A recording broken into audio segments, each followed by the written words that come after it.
सभी को नमस्ते, Radhe Radhe, good evening and welcome to this session of Vedic vastu.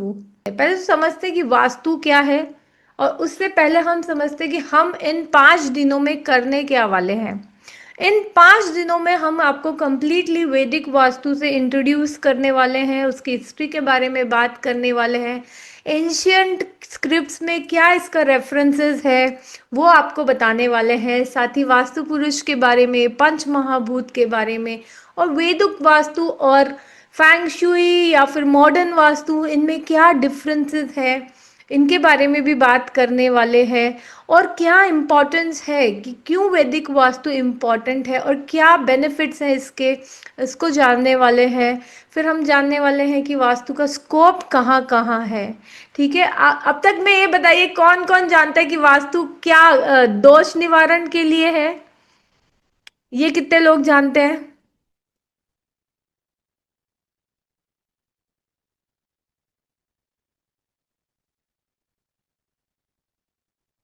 But क्या आप ये जानते हैं कि अगर आप वास्तु के हिसाब से पहले से ही डिजाइन करके चलें तो आप जो है प्रॉपर्टी से बेनिफिट प्रॉफिट ले सकते हैं। कई बार आपने देखा है कि कुछ लोग घर खरीद लेते हैं, उसके बाद वो नुकसान में चले जाते हैं, उनके सारे कमाई के स्रोत भी कम हो जाते हैं, हेल्थ भी डाउन हो जाती है, मनी प्रॉब्लम्स भी हो जाती है।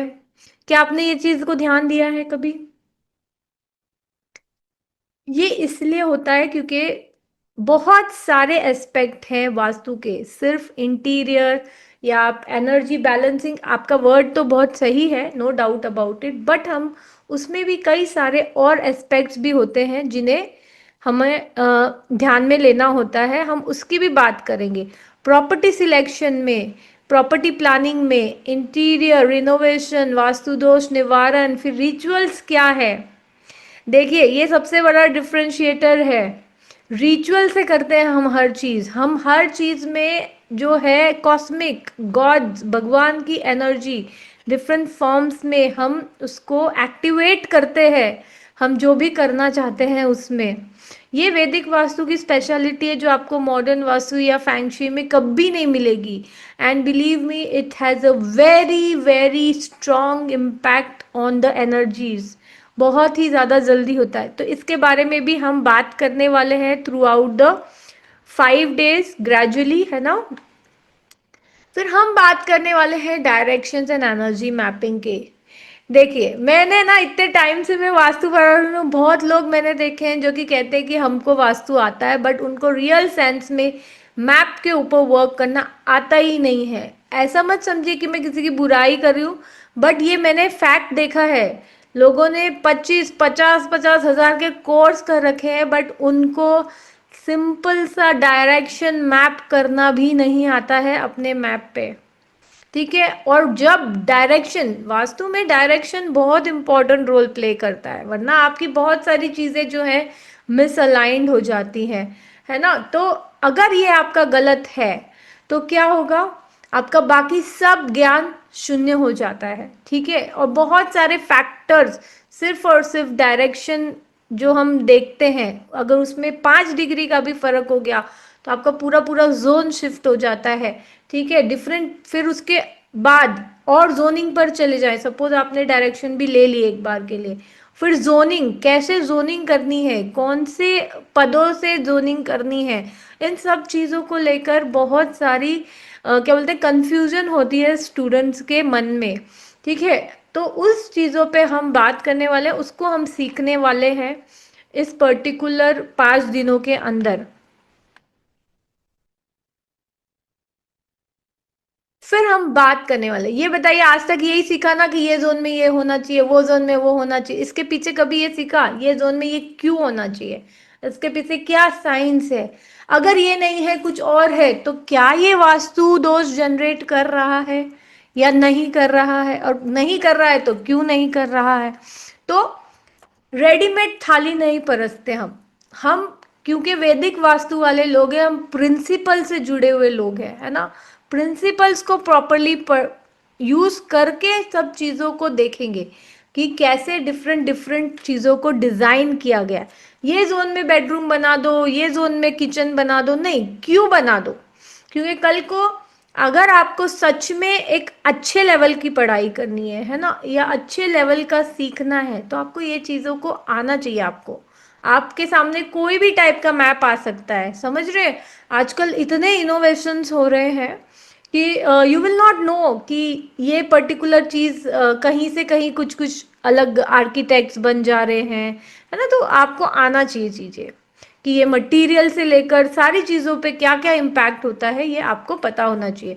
क्योंकि इसी के बेसिस पे हम पहले तो डिज़ाइनिंग भी करते हैं, हम इसी के बेस पे जो दोष निर्माण हो रहे हैं उनको फिगर आउट भी करते हैं, और इन्हीं के बेसिस पे हम रेमेडीज भी करते हैं। तो अगर आपको बेस ही नहीं पता है और आपको सिर्फ एक फ्लावर की तरह रेडीमेड में तैयार करके दे दूं कि यहाँ पे ये रखो, यहाँ पे ये रखो, तो आप एक चीज में कर पाओगे, उसके बाद आप एकदम गुम हो जाओगे।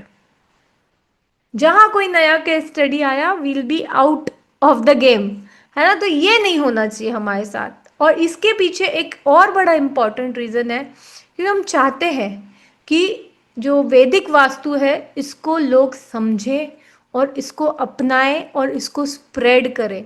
तो जब अगर आप अच्छे से सीखेंगे, तब तो आप उसको अच्छे से अप्लाई कर पाएंगे, आपको अच्छा रिजल्ट मिलेगा, और तभी आप इसको स्प्रेड भी करेंगे ऑटोमेटिक, है ना? तो ये एक इम्पॉर्टेंट चीज़ है जो कि हम देखने वाले हैं। और अगर आप सच में, मैं बोलूँ, शॉर्टकट वाले लोग हैं ना, तो आपको शायद मज़ा नहीं आए।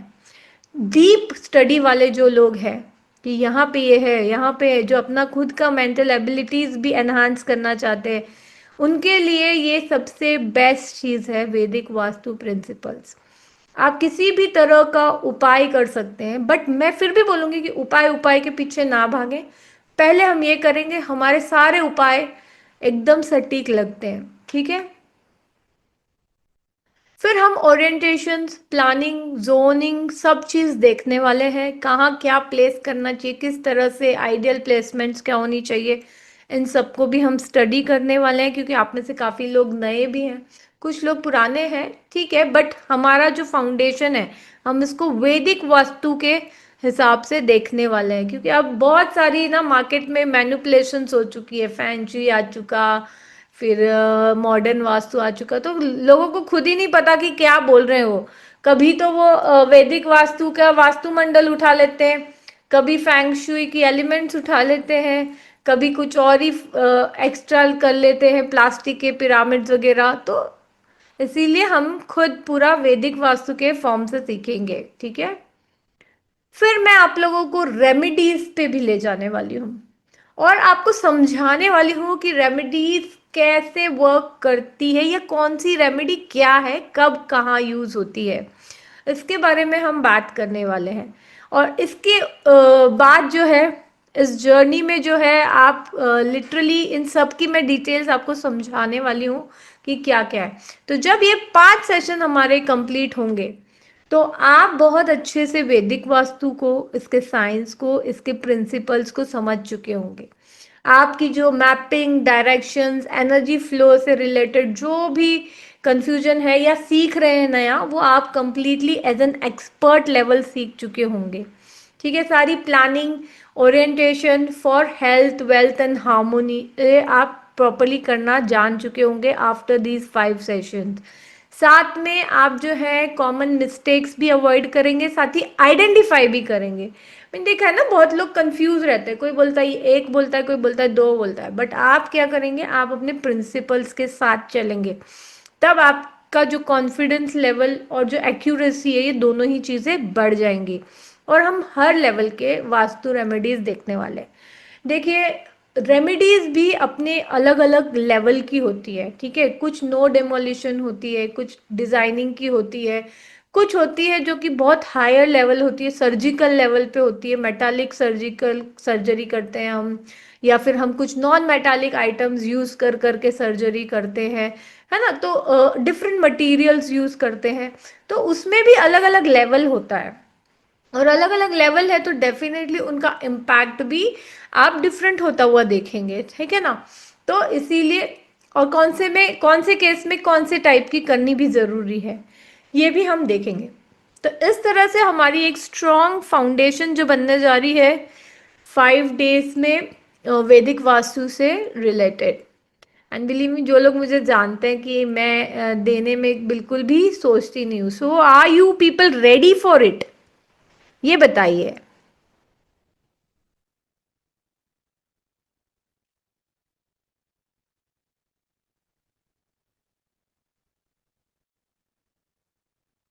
अपने खुद के ओरिजिन की जो वास्तु है उसको सीखने में एक अलग ही मजा है। देखिए, आप इस बात को थोड़ा सा समझें कि, और ये सच में बहुत अच्छा रिजल्ट देती है, क्योंकि पहले मैंने भी बहुत कुछ किया है, ठीक है, जैसे सब करते हैं, बट इससे जो रिजल्ट्स आते हैं ना, वो बहुत ही अमेजिंग रिजल्ट्स आते हैं। चलिए, तो हम बढ़ते हैं इस जर्नी पे आगे। सबसे पहले बात करते हैं कि वास्तु है क्या। ठीक है, vastu is science of understanding the energy of land and using it to create healthy, peaceful and prosperous space। ये बताइए, अब तक वास्तु में आपने कभी लैंड एनर्जी से रिलेटेड अदर देन वैदिक वास्तु में कभी सुना है? फैंगशुई में सुना है लैंड एनर्जी पे कैसे वर्क करना है, या मॉडर्न वास्तु में सुना है कभी लैंड एनर्जी पे कैसे करना है वर्क? वैदिक वास्तु आपको ये चीज सिखाता है। क्यों पता है? क्योंकि धरती माँ, हम सब जानते हैं राइट, धरती माँ का हम पे बहुत ही बड़ा इम्पैक्ट है। ऐसे भी इम्पैक्ट है, और हमारा वास्तु मतलब क्या हो गया? जहां हम वास कर रहे हैं, तो हम कहाँ वास कर रहे हैं? हम भूमि पे वास कर रहे हैं, राइट। तो भूमि के भीतर क्या है, नीचे क्या है, हमारी जो जितनी भूमि हमारे लिए बनी है, वो क्या एनर्जी के साथ है, इस पे बहुत ज्यादा डिपेंड करता है हमारा वास, उसे वास्तु कहते हैं, है ना। कई सारी भूमि ऐसी होती है जो कि भिक्षुक होती है, तो वो हमसे एनर्जी ले लेती है। ऐसी लैंड पे वर्क करने से क्या होता है कि हमारे अंदर से एनर्जी जाती है, हमें वहां से प्रॉफिट नहीं होता। इसीलिए लैंड की एनर्जी से भी बहुत बड़ा इम्पैक्ट पड़ता है। अब जैसे कहते हैं ना, एग्जाम्पल देखो, आप लोग सिंपल सा देख ले तो, शमशान की भूमि पे क्या होगा?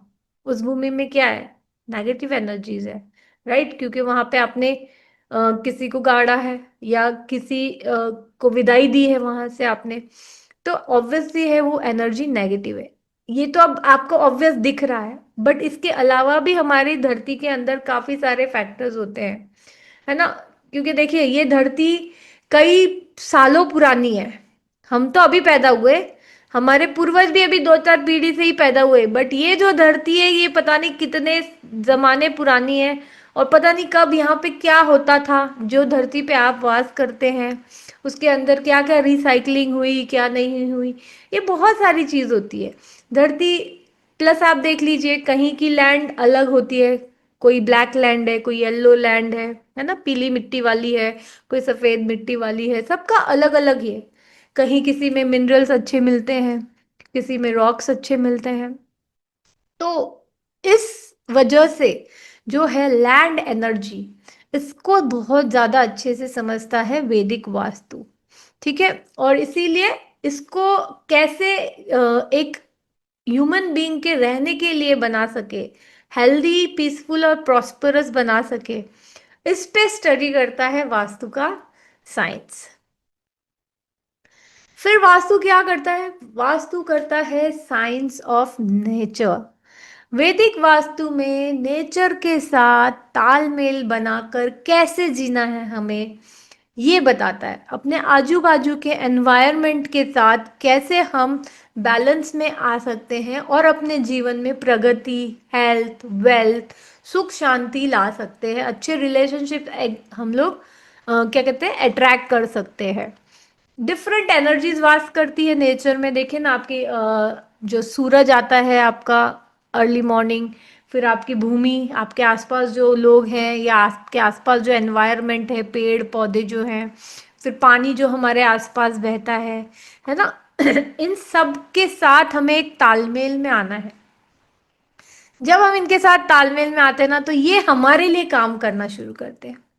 देखिए, हम अभी बहुत छोटे हैं, हमने अभी क्या किया है, सिर्फ बल्ब जलाना सीखा है तो अभी हम रात में भी पढ़ सकते हैं, राइट? अब आप लोग और मैं कनेक्टेड क्यों है इतनी रात को?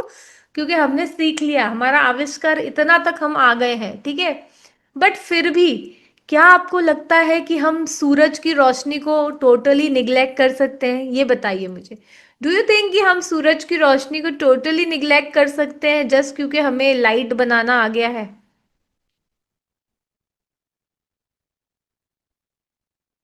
तो अच्छा नहीं होगा कि हम उसके साथ तालमेल में आ जाएं और उसका बेटर बेनिफिट ले? क्योंकि जब सूरज उगता है, इसके बारे में भी हम डिटेल में बात करने वाले हैं, तो वो अपने साथ साथ डिफरेंट टाइप ऑफ एनर्जीज लेकर चलता है ना? और उसी तरह आप देख लीजिए पानी का रिसोर्स जो आपके आसपास है, पानी बिना रह सकते हैं क्या हम लोग? कितना कठिन है पानी बिना रहना। हवा बिना रह सकते क्या? पॉल्यूटेड एयर देखिए आज के तारीख में दिल्ली की क्या हालत हो रखी है। उसके आजू बाजू अभी तो दिवाली वगैरह जब जैसे अभी वहां पे जलाएंगे फसलें वगैरह, तो पॉल्यूशन लेवल बहुत हाई हो जाता है। बट बहुत सारे फॉरेनर्स तो वहाँ लैंड भी नहीं करना चाहते क्योंकि इतनी ज्यादा पॉल्यूटेड है वहाँ की एयर। तो इसीलिए हमें जो है तालमेल बनाना है, और ये जो तालमेल हमें बनाना है नेचर के साथ, ये हमारा आता है वैदिक वास्तु में। वैदिक वास्तु इन सभी चीजों को ध्यान रखता है, हमारे आसपास जितनी नेचुरल रिसोर्सेस है उसके साथ कैसे बैलेंस बनाना है। साथ में ही वैदिक वास्तु ना साइंस है एक एनर्जी का। अब एनर्जी का साइंस कैसे कह रहे हैं हम लोग? कि कैसे आदान प्रदान हो रहा है एनर्जी का, कैसे एलिमेंट्स की एनर्जीज यहाँ हमें अफेक्ट कर रही है हमारे घर में। जैसे अब किचन है, तो आप ये ले लीजिए, ये फायर एलिमेंट है। अब ये कहाँ पे ज्यादा हम सेट कर सकते हैं हमारे ही घर में? इन सब चीजों पे भी बहुत अच्छी तरीके से वर्क करता है। और साथ में अगर प्रॉब्लम्स है तो कैसे उसे सॉल्व करना है, जो नेचुरल चीजें हमारे पास है यूज करके। वैदिक वास्तु में तो बहुत सिंपल सिंपल टेक्निक से भी बहुत अच्छे रिजल्ट पाए जाते हैं, क्योंकि इतना रिसर्च हो रखा है इसमें। ठीक है, आप सिंपल से नारियल से, मैंने खुद बहुत जगह करवाई है ये रेमेडी। डिफरेंट एलिमेंट्स की पोटली ले लीजिए, नारियल रखिए, सफ़ेद सरसों रखिए उसके अंदर, पीली सरसों बांधे आप उसके अंदर, और उसको गांठ बांध के आप गोमती चक्र रखना चाहें तो वो मटेरियल रख सकते हैं आप, और उसको हर चार कोने में अपने घर के बांध लीजिए। कितना लगता है चार नारियल के लिए? कोई कॉस्ट नहीं है। सफेद सरसों हाँ थोड़ी आपको 1,000-1,200 रुपए किलो या 2,000 तक मिल जाएगी, वो एक थोड़ा सा कॉस्टली चीज है, बाकी अदरवाइज कुछ भी नहीं है। हार्डली फ्यू थाउजेंड रुपीज के अंदर आपके सारे के सारे चारों एलिमेंट्स जो है वो पूरी तरह से जो है बैलेंस हो जाते हैं। ये कमाल है। वैदिक वास्तु में तो बहुत सारे कमाल है, जैसे कि पीली सरसों, उसी से हम बहुत सारा कर लेते हैं। जड़, पेड़ की जड़ों से भी हम बहुत ज्यादा वर्क कर लेते हैं। जैसे किसी को बिजनेस में इश्यू आ रही है तो निर्गुंडी की जड़ वगैरह हम यूज करते हैं, क्योंकि उसमें वो गुण तत्व होते हैं। तो इन सब चीजों पर भी जो है वैदिक क्या है, वैदिक वास्तु का जोर है। तब आप देखेंगे इससे इतनी एक्यूरेट रेमेडीज हम कर पाते हैं, एनर्जीज को बैलेंस कर पाते हैं। ठीक है। फिर जो है हमारी वास्तु क्या कहती है, वैदिक वास्तु क्या कहती है कि हमें जो हमारा घर है, हमारा जो स्पेस है, या फिर हमारा कमर्शियल स्पेस है, उसको हमें साइंटिफिकली डिजाइन करना है। ठीक है। तो हम उसका कंप्लीट इंटीरियर भी ढंग से करेंगे। हम सिर्फ इंटीरियर ही सिर्फ वास्तु नहीं है यहाँ पे, मैं आपको बताऊं। हम लोग सोचते मॉडर्न वास्तु फैंगशुई ये सब ना आपको ऐसे दिखाता है कि हमें रेमेडी करनी है, और दूसरा ये क्या दिखाता है कि बस ये जोन में ये रखा तो रेमेडी हो गई, वो जोन में ये होना चाहिए, उसे हम कहते हैं ओरिएंटेशन। सबसे पहले जो हम वास्तु में करते हैं ना, जो हमारी भूमि है, ठीक है, इसका पहले तो फेसिंग देखते हैं, डोर इसका कहाँ देना है, क्योंकि वो एक इम्पॉर्टेंट एस्पेक्ट होता है। उसके बाद में जो एलिमेंट्स बन रहे हैं उस पर्टिकुलर भूमि में, उसके हिसाब से फिर आप जो है रूम्स वगैरह डिजाइन करते हैं। ठीक है, उसे हम कहेंगे ओरिएंटेशन करना घर का। फिर इंटीरियर करते हैं हम, ठीक है, कि ये जगह पे ये जोन में ये सही है। और सिर्फ इतना ही मगर वास्तु नहीं है, इतना आपको पता होगा कि हाँ ये जोन में ये रख दो। बहुत रील्स देखी होगी आपने, बहुत सारे यूट्यूब के चैनल्स पे अलग अलग वास्तुविद ये सारी बातें करते हैं, ठीक है। But it's just one part of it. मैं उसको खराब नहीं बोल रही हूँ, प्लीज नोट दिस पॉइंट। मैं ये नहीं कह रही हूँ कि इंटीरियर वास्तु नहीं होता है, इंटीरियर वास्तु बिल्कुल बिल्कुल होता है, हम खुद सिखाते हैं, ठीक है। और एस्ट्रो देख कर भी कर सकते हैं आप, और एक हायर लेवल जब जाना चाहें आप इंटीरियर के लिए। रिसेंटली हमने की थी एस्ट्रो वास्तु में, जहाँ हमने कुंडली देखकर व्यक्ति को स्पेस दी थी, ओरिएंटेशन दी थी कि इनका बेडरूम यहाँ होना चाहिए, इनका डोर यहाँ होना चाहिए। फिर हर जोन का हमने कलर्स वगैरह डिसाइड किए, है ना। और इवन हमने फर्नीचर वगैरह कौन से मटेरियल का होना चाहिए, इन सब पे, फ्लोरिंग कौन से मटेरियल की होनी चाहिए, प्लेटफॉर्म है अगर किचन का तो क्या मटेरियल होना चाहिए, सब जोन वाइज ये सारी चीजें आती हैं आपकी स्पेस प्लानिंग के अंदर, ठीक है। तो ये चीज पर भी वैदिक वास्तु ने बहुत ही सुंदर तरीके से रिसर्च की हुई है हमने। अब Vedic vastu is like Art of Living, basically इन सब चीजों को जो है आपको एक सिंक्रोनाइजेशन में बड़े ही सुंदर तरीके से जो है आपको बैलेंस करना है। अब मैंने देखा था आपने से कमेंट में लिखा, किसी ने बहुत लिखा था कि सबकॉन्शियस माइंड पे वर्क करता है। तो सबकॉन्शियस माइंड पे तो सभी वास्तु वर्क करते हैं। देखिए जो ये है आपका इंटीरियर है, चित्र से चित तक आपके आसपास में जो भी चीजें हैं वो आपके ऊपर इम्पैक्ट डाल रही है, चाहे आप माने चाहे ना माने, है ना, चाहे आप समझे ना समझे। और आपके आसपास जो भी चीजें हैं वो आपका भी माइंड का रिफ्लेक्शन है बेसिकली। अगर आपका घर क्लटर्ड है तो समझ लीजिए आपका माइंड क्लटर्ड है। कबर्ड खोल के देख लीजिए एक बार अपने अपने, एक झटके में आपको पता चल जाएगा कि आपके माइंड की परिस्थिति क्या है, कितना उस घर में रहने वाला व्यक्ति कितना कंफ्यूज है या कितना सुलझा हुआ है। इट विल, एक बार के लिए हो सकता है ना, मैंने देखे ऐसे लोग क्या करते हैं कि रेगुलरली तो नहीं साफ रखते, बट क्या करते जैसे मेहमान आते ना तो ऐसे उठाते सारे कपड़े कबर्ड के अंदर डालते हैं और दरवाजा बंद कर देते हैं। करते हैं कि नहीं बताओ, देखे कि नहीं आप लोगों ने? ये इसको क्या कहते हैं? ये ना, वो पर्सन अपनी पर्सनालिटी बता रहा है आपको कि वो दिखावे के लिए उतना करता है। उसको खुद के लिए साफ नहीं रहना है या खुद के लिए मैनेज नहीं रहना है, या वो इतना उलझा हुआ है खुद से, बस वो तो मैनेज कर रहा है कैसी तरह भी, वो व्यक्ति मैनेज करके चल दे रहा है। तो हमारे आसपास की जो भी चीजें हैं हम पे असर करती है, 100% असर करती है।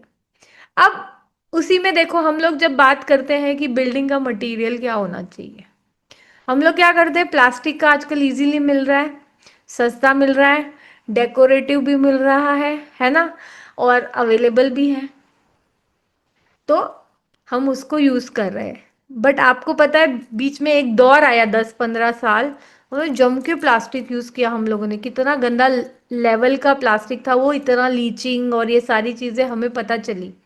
अब हमने धीरे धीरे कॉन्शियसली उसको कम करना शुरू किया है। डू यू अग्री और नॉट? बट 15-20 साल तो हमने बहुत ज्यादा प्लास्टिक प्लास्टिक कर दिया था हर चीज को। अभी भी देखो, अभी भी हम बाज नहीं आए हैं। अब हमने क्या किया है, रेजिन प्लास्टिक वाला जो होता है पॉलीमर वाला, वो चालू कर दिया है। अब वो आप फ्लोर में डालेंगे तो आपकी नेचुरल एनर्जी ब्लॉक होगी कि नहीं होगी? आपने सुना होगा ना ये रेमेडी तो ग्राउंडिंग की, कि नंगे पैर जमीन पे चलो, सुनिए ना रेमेडी। क्यों सुनिए, क्यों क्यों चलना है नंगे पैर? भाई आप तो पैसे वाले हो, 2 जोड़ी जूता तो अफोर्ड कर ही सकते हो अच्छी क्वालिटी का, फिर भी ग्राउंड पे चलना है। क्यों? क्योंकि वहां से जो हमारा क्या बोलते हैं एक्सचेंज होता है धरती के साथ, जो न्यूट्रलाइजेशन होता है हमारा, जो ग्राउंडिंग होती है, ये मैटर करती है। इसीलिए ये सारी चीजें इंपॉर्टेंट होती है, और ये सारी चीजों को कंसीडर किया गया है वैदिक वास्तु में। तो नेचुरल है हम लोग कि मतलब ये एक तरह से आप कह सकते हो art, it's not only science, है ना, चित्र से चित्त पर असर होने वाला है। तो मैं मेरे पास कौन से चित्र रखूं?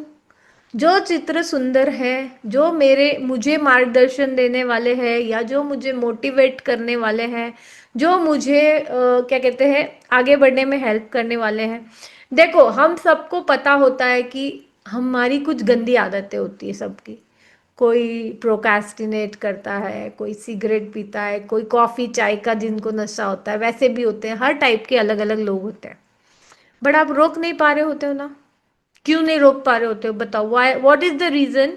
कि अगर किसी को हैबिचुअल कुछ लग चुकी है लत, वो क्यों नहीं रोक पाता? क्या रीजन होता है? सब जानते हुए, सारा साइंस जानते हुए, वो तंबाकू वगैरह की तो कितनी, सिगरेट की तो कितनी ऐड आती है ना, ऐसे वो मुंह ऐसे सब किया हुआ होता है, हर मूवी के पहले स्टार्टिंग में भी लगाते कि स्मोकिंग इज इंजूरियस, कैंसर हो जाता है, ये सब क्या होता है वो? यस, सबकॉन्शियस को वो ट्रेन कर चुका होता है वो। एडिक्टिव सब्सटेंस होते हैं ये सारे। एडिक्शन हो जाए, आपका माइंड उस चीज को छोड़ नहीं रहा होता है। तो थेरेपिस्ट क्या कराते हैं? थेरेपिस्ट आपकी वो साइकिल को ब्रेक करवाते हैं। आप वो माइंड को प्रोग्राम, सबकॉन्शियस माइंड प्रोग्रामिंग करवाते हैं आपकी, ताकि आपकी वो आदत छूटे, आपकी वो आदत टूटे। ये इंपॉर्टेंट होता है, ठीक है? तो हम वास्तु से क्या कर रहे हैं? वास्तु से जब हम, देखो, एक तो मेरी लैंड की एनर्जी होगी, अभी मैं आपको बताऊंगी और कितने फंडामेंट। लैंड की जो एनर्जी है वो तो छोड़ दो अभी, है ना। सिर्फ आप इंटीरियर और जो ऊपर ऊपर जो दिख रही है ना, इसको हम कॉस्मिक में गिनेंगे, ठीक है। यहाँ पे जितनी चीजें हमने लगा रखी हैं उसका भी हमारे पे असर हो रहा है। इसीलिए सही चीज, सही कलर, सही कॉम्बिनेशन ऑफ एलिमेंट्स, ये सब बहुत जरूरी होता है। सो बट वो अकेले वास्तु नहीं होता है, बहुत सारे वास्तु में और भी फंडामेंटल्स हैं जो हमें सीखने जरूरी होते हैं। सो कुल मिलाकर अगर मैं कहूँ तो vastu is a science of understanding land energy, harmonising it with nature, cosmic and human energies to create a balance, healthy and prosperous life. मतलब कुल मिलाकर इन सब चीज़ों के बीच में एक सामंजस्य बनाकर आप बेस्ट जो डिजाइनिंग करते हो, उससे हम कहते हैं वैदिक वास्तु। तो हर चीज को ध्यान में रखा जाता है, ऐसा नहीं है कि सिर्फ एक शॉर्टकट ले लिया हमने, है ना। अब थोड़ा सा समझते हैं वैदिक वास्तु को। इसका ओरिजिन क्या है? देखिए, हमारे वैदिक में एक चीज है जो आपको माननी पड़ेगी, वो ये है कि हमने हर चीज को ना रिचुअल के फॉर्म में या फिर पुराणों की कथाओं के रूप में लोगों तक पहुंचाया है। जो हमारे कथा होती है ना, अगर उसको आप रियल सेंस में सुनेंगे ना, तो वो अपनी एक एनर्जी आपको बताती है। जैसे कि हनुमान चालीसा, क्या है बताइए? आप लोग तो बहुत एक्सपर्ट है सारे, हनुमान चालीसा तो खूब पढ़ते हैं। उसका स्टोरी छोड़ के मुझे ये बताइए उसमें सार क्या देता है वो? आप में से बहुत लोग, मुझे पता है, बहुत अच्छे से करते हैं, टचवुड।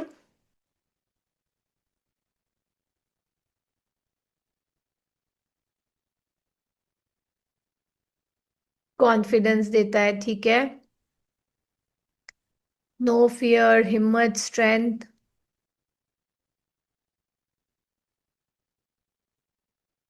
क्या ये आपका चित्र से चित्त पर नहीं है?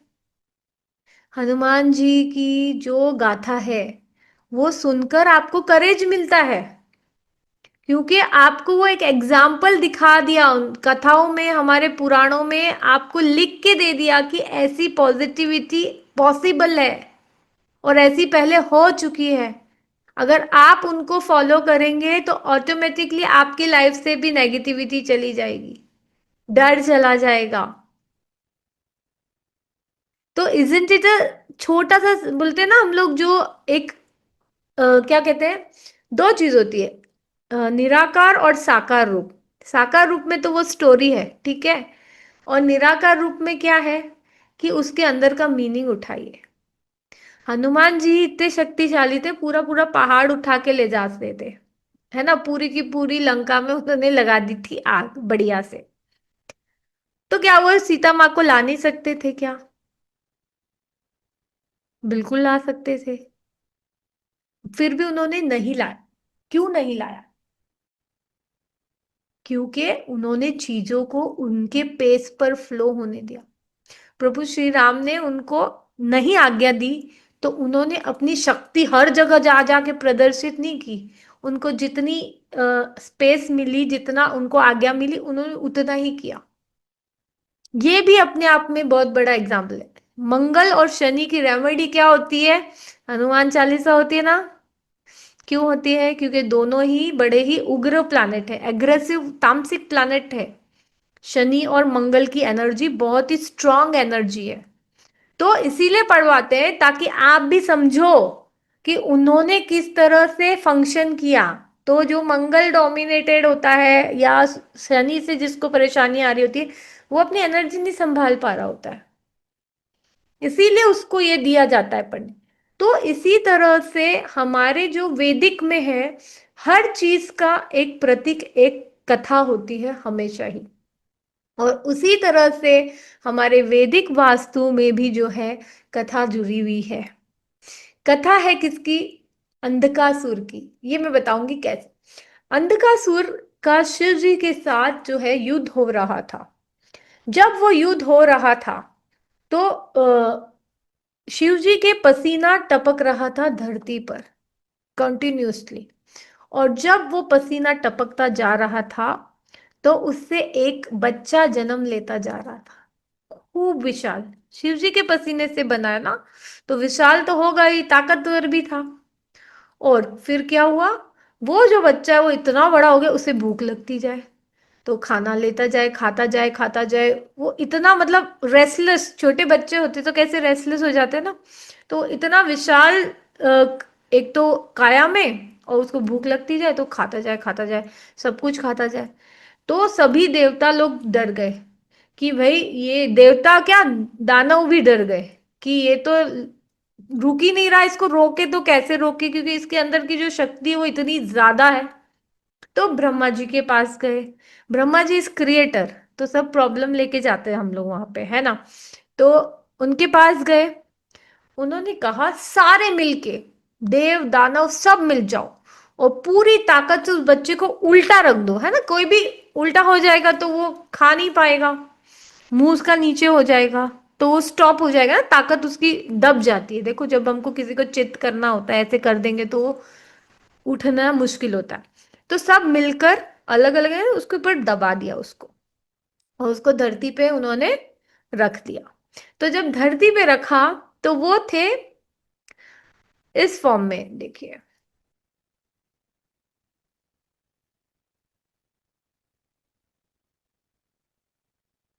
ऐसे उल्टे दबा दिया उनको, है ना। ये आप इसको इमेजिन कीजिए, ये जो माथा है इनका, ठीक है, ये जो यहाँ है माथा है, और ये पैर है, उसको ऐसे दबा के उल्टा दबा दिया।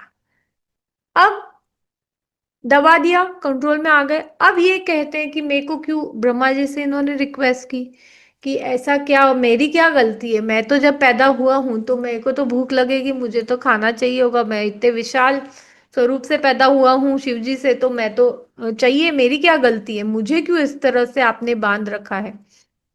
तब जो है ब्रह्मा जी ने उनको वरदान दिया कि देखिए, अब आपको ये बात ठीक है कि अब आप पैदा हुए तो हम, आपको ये गलत है आपके साथ। तो उन्होंने कहा जब भी कोई भी इस भूखंड में एक इसका कोई हिस्सा लेगा और उसको किसी भी उपयोग में लाएगा, तो उसको आपकी पूजा करनी होगी, और उसको आपको भोग चढ़ाना होगा, और वो भोग से आपका जो है पेट भरता रहेगा। इसीलिए हम लोग जब भी कोई भूखंड, कोई प्लॉट कटिंग करते हैं, या ना जो भी घर लेते हैं, आप आपका हिस्सा है, हमारा हिस्सा बन जाता है वो, तो हमें वास्तु पुरुष, है ना, इसकी पूजा करनी जरूरी होती है। इनको हमने वास्तु पुरुष के फॉर्म में रख दिया। अब ये सिंबॉलिक है, ठीक है, मगर इसको एनर्जी देना इंपॉर्टेंट है। अब ये जब रख गया तो ये डिफरेंट डायरेक्शंस को डिनोट करता है, और इसकी एनर्जी के बेसिस पर वैदिक वास्तु जो है वर्क करता है। मैंने आपको बताया वैदिक वास्तु में वैदिक में बेसिकली जो है कि आपको जो हर चीज को याद रख सको। कहानियां याद रहती है ना अच्छे से हमको, कि कैसे मतलब इतनी बड़ी बड़ी चीजें हो जाती, कहानी के रूप में बता दो, पक्का आपको याद रहेगी। तो उसी तरह से हर चीजें पॉजिटिव तरीके से सिंबॉलिक की गई है। पहले जमाने में देखिए रिचुअल्स जो भी है हमारे साइंटिफिक है, पहली सबसे सिंपल सी चीज समझ लीजिए। बट पहले क्या था, लोगों को मनवाने के लिए रिचुअलिस्टिक फॉर्म में बताना था। अब वो रिचुअल्स का सबने गलत तरीके से प्रचार कर दिया, तो अब साइंस बताना जरूरी हो गया है। हर रिचुअल के पीछे साइंस है, कोई भी अंध विश्वास वाली चीज नहीं है ना, पहली तो चीज ये। तो अब हमको सब चीज का साइंस बताना इंपॉर्टेंट है, और वही हम वैदिक साइंस में इन दोनों को जो बोलते हैं ना, अपने बिलीफ सिस्टम और जो साइंस है इसके ऊपर वर्क करते हैं वैदिक वास्तु में। तो अब ये जो है देखिए, इनका जो वास्तु पुरुष है ना, इनका जो माथा है, ये जो है हमारे सबका सर समझो ना। अगर हमारे सर पे चोट लग गई फिर तो कोई सवाल ही नहीं उठता, सब चीजें बेकार हो जाएंगी। इतना सारा रिसर्च हो रखा है ना, हड्डियों पे, हार्ट पे, सब पे। बट आज भी ब्रेन एक ऐसी चीज है, आपका माथा एक ऐसी चीज है जो अगर कुछ हो जाए तो कोई गारंटी नहीं लेता डॉक्टर भी। इवन जो ब्रेन स्पेशलिस्ट होता है, बहुत मुश्किल हो गया इसको ट्रीट करना, रहता ही है, आज भी है। ठीक है। तो इसीलिए माथा जो है इनका, ये बनता है सबसे इंपॉर्टेंट नॉर्थ ईस्ट का साइड। ठीक है, और ये बहुत सेंसिटिव होता है। तभी हम जो भी नॉर्थ ईस्ट के बारे में जो बातें सुनते हैं, जो कि हम आगे भी डिस्कस करने वाले हैं, वो आपने देखी होंगी। यहाँ जो इसका साइंटिफिक रेलेवेंस पता है आपको क्या है? जो हमारी धरती है ना, ये सीधी नहीं है, ये सी टेढ़ी है, हल्की सी टिल्टेड है। तो ये जो आपका क्या कहते हैं, ये जो हिस्सा है ना आपका नॉर्थ ईस्ट का, ये यहाँ आ जाता है टिल्ट पे। तो जब भी जो सूरज की रोशनी सबसे पहले जो लगती है, हमारा सबसे बड़ा तो रिसोर्स ऑफ एनर्जी सूरज ही है ना, सबसे उसके आजू बाजू हम घूमते हैं। तो वो जो एनर्जी है वो हमारे नॉर्थ ईस्ट पे टच करती है। ठीक है, यहाँ से फिर वो स्प्रेड आपके पूरे में होती रहती है ना। तभी नॉर्थ ईस्ट, ईस्ट में सूरज उगता है हम बोलते हैं, राइट। ब्रह्म मुहूर्त 3 से 5 बजे के बीच में जो है सूरज की जो किरणें हैं हमारे धरती को छूती है। तो ब्रह्म मुहूर्त का जो इम्पोर्टेंस आप लोगों ने सुन रखा होगा, कहीं ना कहीं सुना ही होगा, आई एम श्योर, कि 3 से 5 बजे के बीच में जो ब्रह्म मुहूर्त होता है, उस टाइम पे हम लोगों को मेडिटेशन करना चाहिए, भगवान का नाम लेना चाहिए, जाप करना चाहिए, मैनिफेस्टेशंस करने चाहिए। वो इसी कारण है। तो इसी तरह सारा साइंस जुड़ा हुआ है वैदिक में। इसका पूरा क्लियर डिस्क्रिप्शन है, आपको कोई डाउटफुल सिचुएशन में नहीं है कि यहाँ पे ये रखो, वहां पे ये रखो, क्यों रखो के साथ है, ये इंपॉर्टेंट चीज है। ठीक है, तो इसी तरह से अलग अलग डायरेक्शंस बनती है हमारे वास्तु पुरुष की। ठीक है, इनके पैर जो है वो साउथ वेस्ट में आ जाते हैं, सबसे निचला कोना आपका। और इसी तरह आपका जो लेफ्ट आर्म है, ये आपका नॉर्थ वेस्ट आर्म और थाइज इधर आ गया आपका।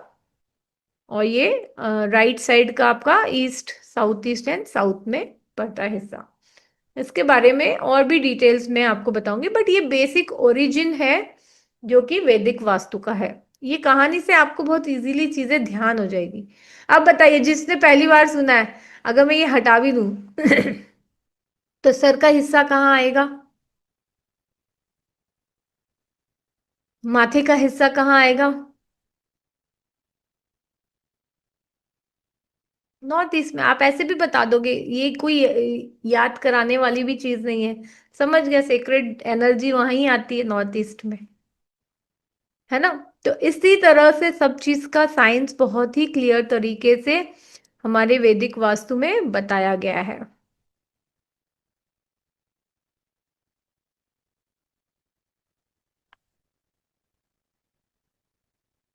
अब हमारा इसके पीछे और थोड़ा सा साइंस समझ ही सॉरी हिस्ट्री समझते हैं और इसकी इवोल्यूशन समझते हैं।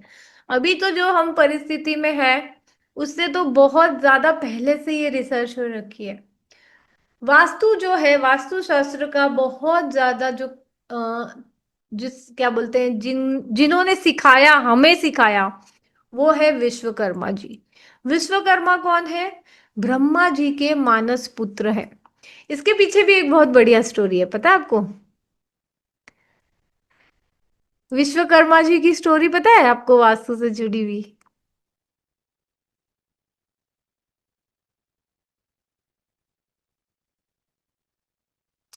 अच्छा ये बताए, कल्प वृक्ष पता है? कल्प वृक्ष किस किसको पता है? कल्प वृक्ष तो सुना है ना? तो उसका क्या स्टोरी है कल्प वृक्ष की? ये पता है, पैसा देता है ना? ये पता है, मैनिफेस्टेशन हो जाती है सारी, वेस्ट में लगाओ तो, है ना? ये तो पता होगा। और उसके आगे पीछे क्या है, स्टोरी है।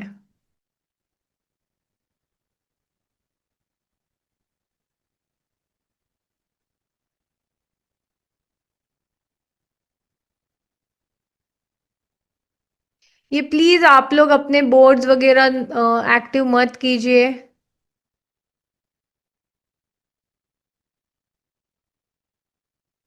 चलिए मैं बताती हूँ आपको कल्प वृक्ष की स्टोरी क्या है। देखिए, हाँ ठीक है, समुद्र मंथन में कल्प वृक्ष भी निकला था, ठीक है, बहुत बढ़िया। बाकी क्या था, कल्प वृक्ष ऐसा था ना, पहले ना इंसानों को काम करने की जरूरत नहीं पड़ती थी।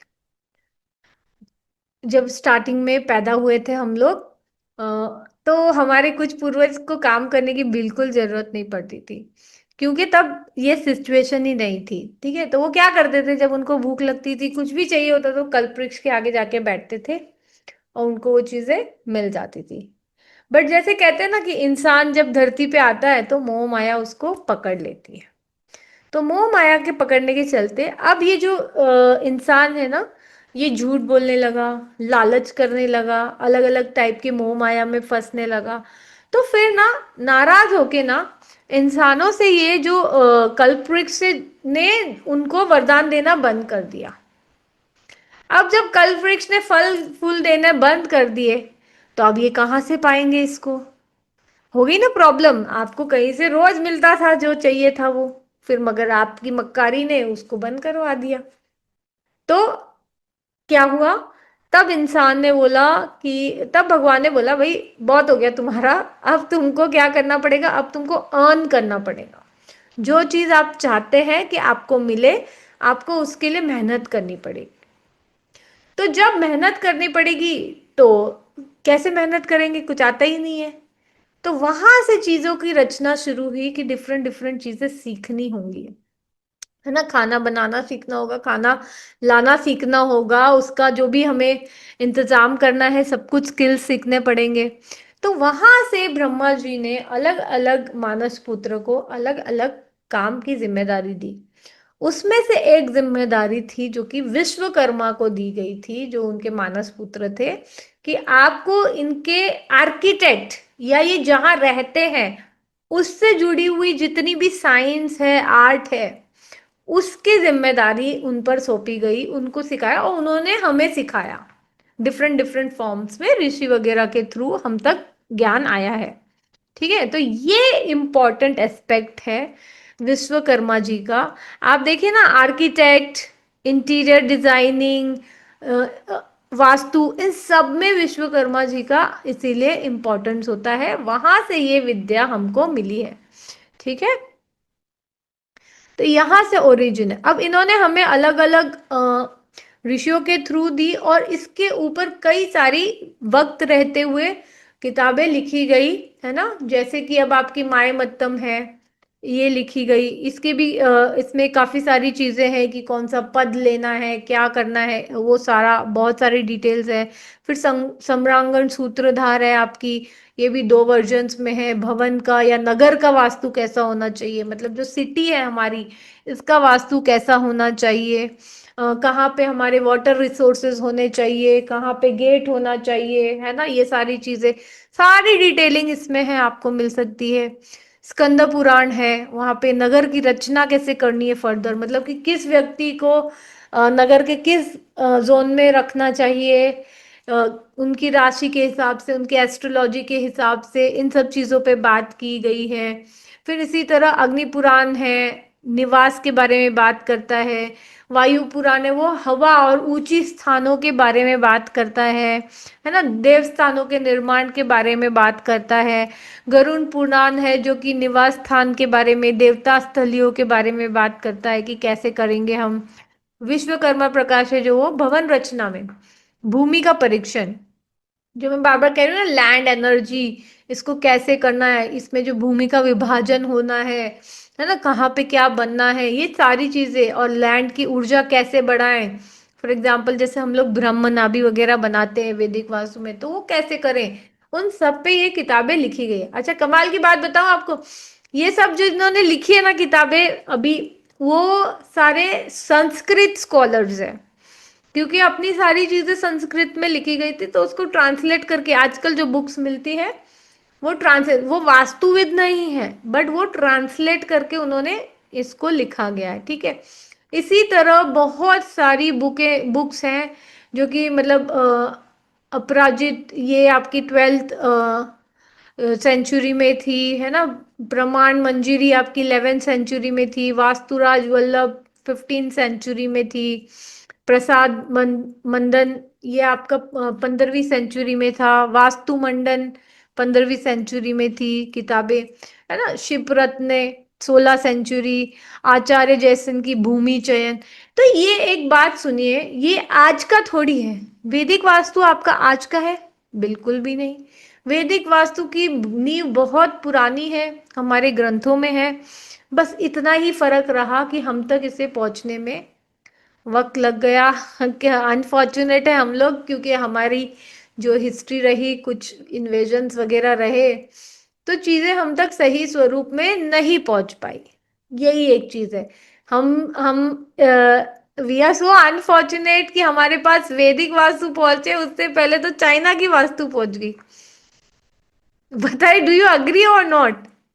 वैदिक वास्तु पहुंचने से, खुद की वास्तु पहुंचने से पहले चाइना की वास्तु आ गई। अब चाइना वाले वहां से बैठकर उनके क्रिस्टल्स हमारे यहाँ डंप कर रहे हैं, प्लास्टिक के मटेरियल से बना बना के दे रहे हैं मार्केट में। कितने सारे, इतना अच्छे से देख देख के लेना पड़ता है सारी चीजें। ऐसा हाल हो गया है। कहने के लिए तो एकदम सस्ते में भी मिल जाता है, फिर वेंडर को खुद भी समझ में नहीं आता है क्या करे नहीं करे, और लोग एकदम चकाचौंध के पीछे ऐसे मतलब क्रेजी हो जाते हैं। बोल दो बस, कुछ चमकती हुई चीज दिखा दो, बस उधर ही भागना शुरू कर देते हैं। इतना डिफिकल्ट हो गया है। आप सोचो, मेरी बात अगर सही है या नहीं, आप खुद ही एक बार सोच के देखिए। खुद की ही वास्तु नहीं पता है, पूरी दुनिया से कहीं से कोई कुछ कुछ कुछ कुछ सिखा दिया है, वो हमको पता है। Is it not unfortunate? कितनी बुक्स मैंने आपको गिना दी, बताइए। तो ये सारी चीजें जो है हमें सीखनी है।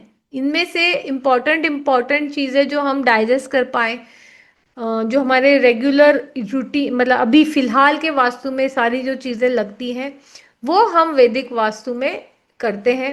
साथ ही आप भी इन बुक्स को अभी रेफरेंस करते रह सकते हो, उसमें कोई प्रॉब्लम नहीं है, ठीक है।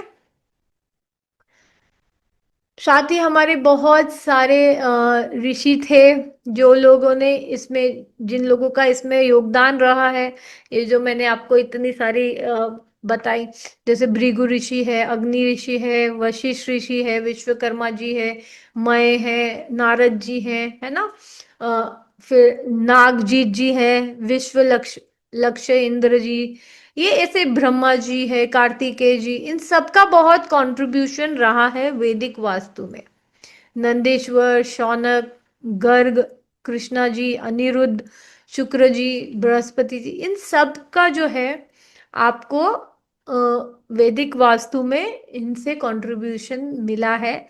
और हमें क्या करना है, बस हमको इन्होंने जो इतना अच्छा काम हमको सौंपा है, इसको वापस से लाइट करना है, वापस से यूज में लाना है, क्योंकि सच में ये बहुत बढ़िया वर्क करता है। जो फैंग शुई है आपका मॉडर्न वास्तु, सिर्फ कॉस्मिक बात कर रहा है। अगर वर्क भी कर रहा है तो सिर्फ कॉस्मिक कर रहा है, ये आपको रियल सेंस में फुल वास्तु नहीं सिखा रहा है। That is what. ठीक है, तो ये एक चीज हमारी तो बहुत सारी चीजों में अनफॉर्चुनेट है हम। हमारा तो चक्रा का जो साइंस है ना, वो हम लोगों को, हम सारे लोगों ने अपने अपने नाम रख लिए। किसी ने बोला आकाशिक बोलता है, कोई रेकी बोलता है, कोई मरकबा बोलता है। सब चक्रा पे वर्क करते हैं, सब शिव शक्ति पे वर्क करते हैं। क्यों शिव शक्ति के नाम से शिव शक्ति क्यों नहीं वर्क हो सकता है?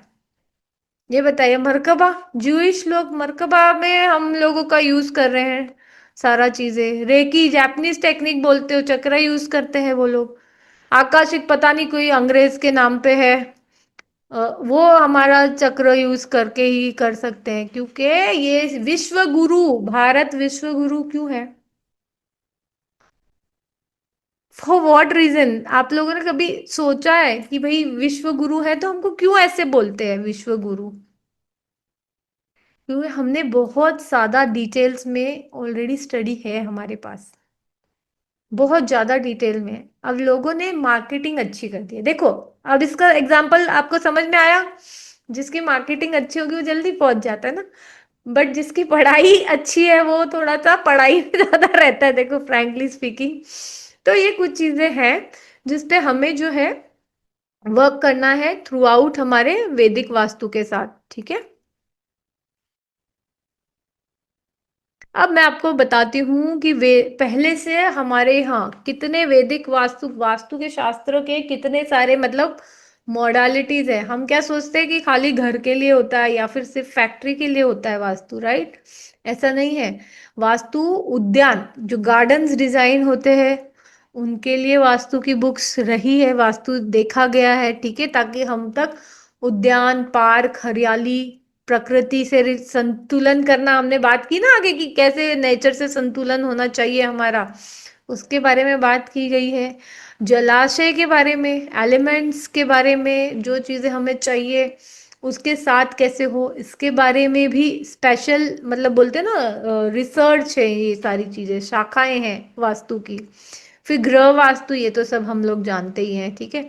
फिर यंत्रों से वास्तु में कैसे उपयोग किया जाए, कैसे कोई एनर्जी जो कम है हम तक वो लाई जाए हमारे पास, जनरेट कैसे करें उसको, ये चीज। फिर नगर, अगर आप सिटी में रह रहे हैं तो सिटी को कैसे ग्रो करें। जैसे घर है हमारा वैसे हमारी सिटी, वैसे ही हमारा देश है। तो इसकी भी पूरी पूरी आपने सुना होगा ना, जब हिस्ट्री की रचना की थी, नगर की रचना की थी, नगर का आर्किटेक्ट किया था, ये पर्टिकुलर व्यक्ति को यहाँ रखा था, उसको वहां रखा था, ताकि मतलब सेफ्टी बनी रहे, यूटिलिटी प्रॉपर हो सके। तो वो सारी चीजें नगर वास्तु में आती है। फिर भूमि वास्तु, स्पेशली कि लैंड के ऊपर वर्क करना। सिर्फ आपके घर के ही नहीं, हर तरीके के लैंड पे वर्क होता है, राइट? एग्रीकल्चर फील्ड रहे हैं हम, एग्रीकल्चर हमारा मेन डोमेन रहा है, तो उन सब चीजों पे भी कैसे वर्क करना है, उसके ऊपर स्पेशलिटी रही है। फिर प्रसाद वास्तु में टेम्पल, जो मंदिर हम बनाते हैं, ये भी सारे वास्तु के थ्रू ही बने। अगर देखो, आपने देखा हो तो हमारे मंदिरों की जो शिखर है ना, सारे पिरामिड फॉर्म में ऐसे, ये हमने पिरामिड वास्तु में भी देखा था। तो वो आपका पिरामिड का फॉर्म बना रहे हैं, आपका 78 डिग्री एलिवेशन के साथ है, तब जाके वो आप तक इतनी पॉजिटिव ऊर्जा, मंदिर की ऊर्जा इसीलिए तो ज्यादा होती है कि उसके आर्किटेक्ट में बहुत फर्क होता है, ठीक है। फिर विमान वास्तु, हम लोग सोच रहे हैं कि दूसरे लोग एक्सपर्ट हैं, मगर हम खुद कितने एक्सपर्ट हैं। हमारे रावण जो आए थे सीता माँ को उठाने, विमान में ही तो बैठ के आए थे।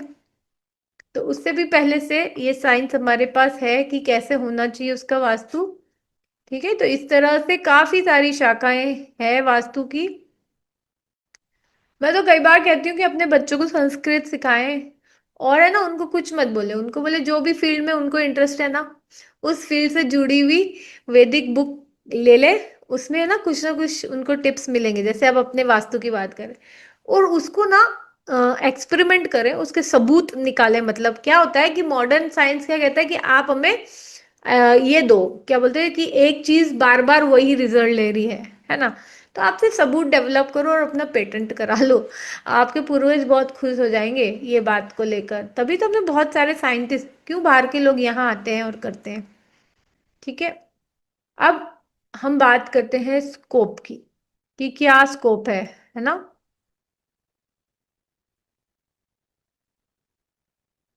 अब हम बात कर रहे हैं स्कोप। स्कोप क्या है ये बताइए। वास्तु सिर्फ दोष निवारण की चीज नहीं है, ये आप समझिए, इसको आप सबसे ज्यादा जानते हैं कि दोष निवारण, अरे मेरे प्रॉब्लम है तो मेरे को ये कर दो, मेरे को वो है तो, बट आपको वो प्रॉब्लम आए ही नहीं।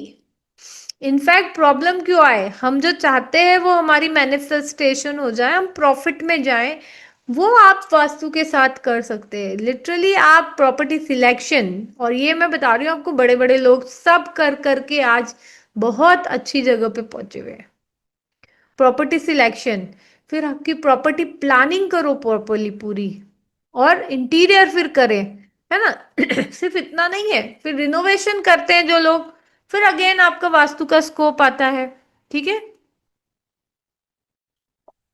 फिर वास्तु दोष निवारण, जब नहीं हो पाई चीजें, जैसे आजकल देखिए कितना आउट ऑफ सिंक है सारा डिजाइनिंग। जब आप किसी भी वास्तु की क्लास में बैठते होंगे, आपको समझ में आता है यार मेरे तो यहाँ ये भी कट है, मेरे यहाँ तो ये एक्सटेंडेड है, मेरे यहाँ तो ये गड़बड़ है, वो है। क्यों है? क्योंकि हमने पहले तो प्रॉपर तरीके से जो है वास्तु के हिसाब से प्रॉपर्टी प्लानिंग ही नहीं हुई, इसीलिए आप दोष आ रहे हैं, और इसीलिए हमारे जीवन में भी प्रभाव आ रहा है। प्रारब्ध भी हमारे खराब हो रहे हैं, और खराब प्रारब्ध का नतीजा खराब वास्तु भी है। दोनों ही चीजें। तो उसको सुधारने का भी तरीका यहाँ से निकलता है। वास्तु बड़ा इम्पैक्टफुल सब्जेक्ट है एक्चुअली। आप अपने प्रारब्ध पे वर्क कर सकते हैं, आप अपने सबकॉन्शियस को अच्छी चीजें करने के लिए ट्रेन कर सकते हैं। ये इम्पोर्टेंट है। कई बार हम लोग भटक जाते हैं, या हमें मालूम ही नहीं होता है, या हमारे संस्कारों में होता है, जो भी हो आपके आसपास की चीजों की वजह से, बट उसको चेंज करना मुश्किल होता है। जैसे वो हमारी आदत बन चुकी होती है, सबकॉन्शियस प्रिंट होता है, हमारा डीएनए प्रिंट होता है, कितनी सारी, तो बहुत क्या बोलते हैं, कई पीढ़ियों से चली आ रही चीजें होती है। तो उन सबको आप पॉजिटिव तरीके से चेंज कर सकते हैं वास्तु की मदद से, क्योंकि वास्तु सही जगह पे वो एनर्जी जनरेट करता है, ताकि आप पर वो एनर्जी का प्रभाव पड़े पूरी तरह से, और आपकी प्रॉब्लम सॉल्व होते चले जाती है। ऐसा नहीं है कोई हाथ में लाके दे देते हैं, समझिए आप बात, आपके लिए एनर्जी जनरेट की जा रही है। आज हमारे आसपास जो ब्लॉकेजेस हैं हमारे या हमारे क्लाइंट के, तो ये उसके खुद की एनर्जी से उसने जनरेट किए हुए, और उसको अगर उससे निवारण दिलवाना है तो आपको वो एनर्जी ब्लॉकेज हटाने हैं, और वो ब्लॉकेज हटाने में वास्तु बहुत ही सुपर तरीका है। क्योंकि उसमें ना उसको खुद कोई बैठ के जाप करना है, ना उसको कुछ स्पेशल करना है, आपको बस करके दे देना है, तो वो ऑटोमेटिकली इन सिंक आ जाएगा, तो उसके ऊपर प्रभाव अच्छा पड़ने लगे। इसीलिए मैं मानती हूँ कि वास्तु जो है, ये हर जो सोल जर्नी के लेवल वालों के लिए, देखिए वैसे एक मंत्र वगैरह करना, चक्रास करना, अपने ऑरा को एनहांस करना, ये सब चीजें होता है, बट हर एक की बस की बात नहीं है वो कर पाना। कम लोग इसको प्रैक्टिस कर पाते हैं, क्योंकि उसमें पेशेंस चाहिए होता है ना, डेडिकेशन। बट वास्तु तो हर कोई कर सकता है, इतना कोई डिफिकल्ट बात तो है नहीं, चीजें देखो सिस्टम से और करके रख दो। तो ये चीज है, वास्तु का बहुत बड़ा स्कोप है हमारे जीवन में, बहुत सारी जगहों पे। और जो लोग प्रोफेशनली वास्तु को करना चाहते हैं, उनके लिए अगेन ये भी बहुत बड़ा स्कोप है कि आप जो है हर इन चीज़ों पे, इवन प्रॉपर्टी सिलेक्शन करवा सकते हैं आप, उसके लिए एक्सपर्ट हो जाइए, आप ओरिएंटेशन करके दीजिए। इन सब में आपको जो है, इंटीरियर कोई करवा रहा है ना, किसी ने परचेज किया, तो वो आपको बहुत अच्छा रिजल्ट देगा। ठीक है। आपको जो आप चाह रहे हैं, आपको मॉनेटरी बेनिफिट वो भी आपको मिलेगा। और जो लोग अपने लिए करना चाह रहे हैं, आप इन चीज़ों को भी फैक्टर में ध्यान में लीजिए, कि आपको प्रॉपर्टी ढंग की सिलेक्ट करनी है, आपको उसकी फिर प्लानिंग भी ठीक से करनी है, इंटीरियर भी ठीक से करें, लैंड की एनर्जी भी सेट करें, है ना। और जो रिनोवेशन वगैरह कर रहे हैं वो सही चीज़ों से करें, ताकि वास्तु दोष ही निर्माण ना हो, और आपके जो भी प्रारब्ध चल रहे हैं उसमें भी वो आपको सपोर्टिव हो जाए। वास्तु ना रक्षा कवच का काम करता है, बुरे समय में रक्षा कवच चाहिए हमारे, हमें गिरने नहीं देता, हमें संभाल लेता है। ये इंपॉर्टेंट चीज है वास्तु की। ठीक है। और वास्तु का रिचुअल्स, वास्तु रिचुअल्स बहुत इंपॉर्टेंट है, जैसे मैंने आपको स्टार्टिंग में भी बताया था कि जो पद्धति, प्लीज ये किसका चल रहा है स्क्रीन पे, ये आप अपने स्विच ऑफ कर लीजिए। आपके स्क्रीन पे लाइंस जो आ रही है, आपसे रिक्वेस्ट है इसको बंद कर लीजिए आप। ठीक है, तो इस तरह वास्तु रिचुअल्स बड़े इंपॉर्टेंट है। बाकी सब लोग कहते हैं यहाँ रख दो वहां रख दो, ऐसा नहीं होता है। जब हम धरती पे थोड़ा सा भी एक छोटा सा खोदते हैं तो लैंड की एनर्जी डिस्टर्ब होती है, तो उसको फिर से शांत भी करना होता है। जब हम घर में प्रवेश कर रहे होते हैं तब हमको सारे देवताओं को शांत करना होता है, उनसे आज्ञा लेनी होती है और फिर प्रवेश करना होता है। प्लॉट खरीदते हैं तो पहली बार जब निर्माण शुरू करते हैं तब हमें प्रॉपर शिलान्यास करके करना होता है। एक बोलते हैं ना बीज बो रहे हैं हम अच्छी चीज का, तो ये सारे सिस्टम करने होते हैं और फिर जाके हमारा सही तरीके से जो है वास्तु बनता है। ये सारी चीजें आती है आपकी वैदिक वास्तु के अंडर।